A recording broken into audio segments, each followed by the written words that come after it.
children, today we will study about biology lesson number 6, life process. In last one lesson we have studied about autotrophic and heterotrophic nutrition. In that we have discussed about photosynthesis, in which green plants use inorganic substance carbon dioxide and water. In presence of light and chlorophyll, they convert them into the carbohydrate, which is organic food, and oxygen gas is liberated in this process. Today we will discuss about different events which occur during photosynthesis. As we know that the photosynthesis is not simple process. It takes a step by step. So here first one event which occurs during photosynthesis is absorption of light energy by chlorophyll. Chlorophyll, it is the green pigment present in the leaves in the structure called chloroplast. Now second one event is conversion of light energy into chemical energy and splitting of water. Once the chlorophyll absorbs the solar energy, it converts this light energy or solar energy into chemical energy, and during this process only the water which is absorbed from the root and taken by the stem through the xylem tissue to the leaf, here that water splitting taken place to generate the electrons. Then third one step, it is reduction of carbon dioxide to carbohydrate. It is not necessary that all this step takes place continuously one after other. In some plants like desert plant, as we know that the stomata are closed during the daytime to check the transpiration. So during that time, during the daytime in the desert plant stomata are closed. That time CO2 is absorbed during the night time and it is converted into the intermediate substance, and that is used during the daytime for preparation of food. So all this about the events occur during the photosynthesis. After this we will study about the cross section of leaf. As we know that chloroplast is present in the leaf and inside that process is taken place. So this is cross section of leaf. When we take a leaf and we cut it in the when we take its transverse section, here we could see the leaf is having leaf blade. Then here this is the midrib and vascular bundles through which the leaf is getting xylem, and it is transporting the food, prepared food, to other cells. Now here suppose this portion is taken and it is studied under the microscope. We could see the leaf blade, it is having two epidermis, upper epidermis and lower epidermis. Upper epidermis is continuous layer.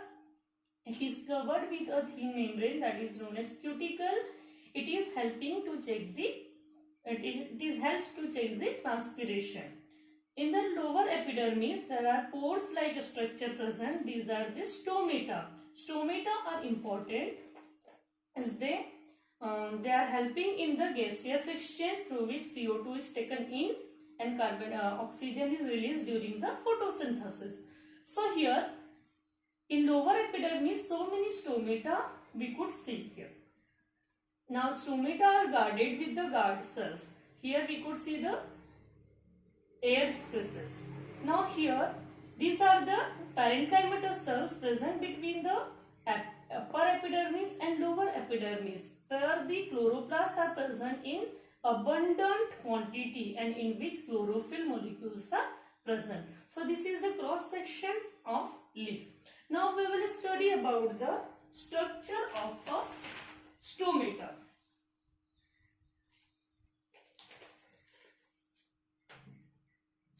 As we know that for chlorophyll, for photosynthesis, CO2 it is taken from the air and water is taken from the roots. Through the root hair, water is absorbed from the soil and it is taken by the root xylem. Then it goes to the stem xylem. Then it is given to the respective leaf. But CO2 comes from the air. From the air, it enters through the stomata. So now let me study about the structure of stomata. Stomata, this is the opened stomata and this is the closed stomata. In this, Each stomata we have seen in the earlier picture. Here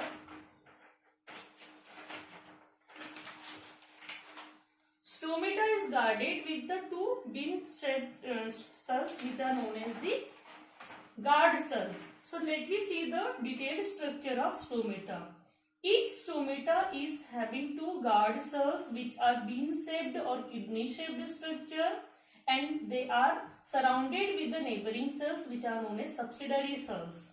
Now the gaseous exchange taken place, the opening and closing of stomata, or there is a mechanism of opening and closing stomata which is directed with water, which is controlled with the water current by osmosis process. So this structure is open stomata and this is the closed stomata.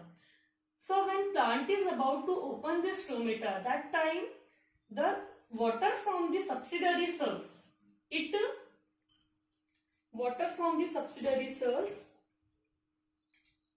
is directed towards the stomata, and hence the water endosmosis takes place and the guard cells become turgid and the stomatal pore opens. Whereas when the plant is about to close the stomata, that time the reverse process is taken place. Water from the guard cells, it is directed outside to the subsidiary cell, and exosmosis taken place. Here, due to exosmosis, the water level in this guard cells decreases, and because of that it becomes flaccid and the stomatal pore gets closed. So in this way, this is the mechanism of opening and closing of stomata. So here we have studied about cross section of leaf and stomata. Now here with the water, as we know that water is coming from the soil, with water the different nutrients are also absorbed by the plant, and this is known as mineral nutrition. So for today it is enough. We'll study the next portion in the next chapter.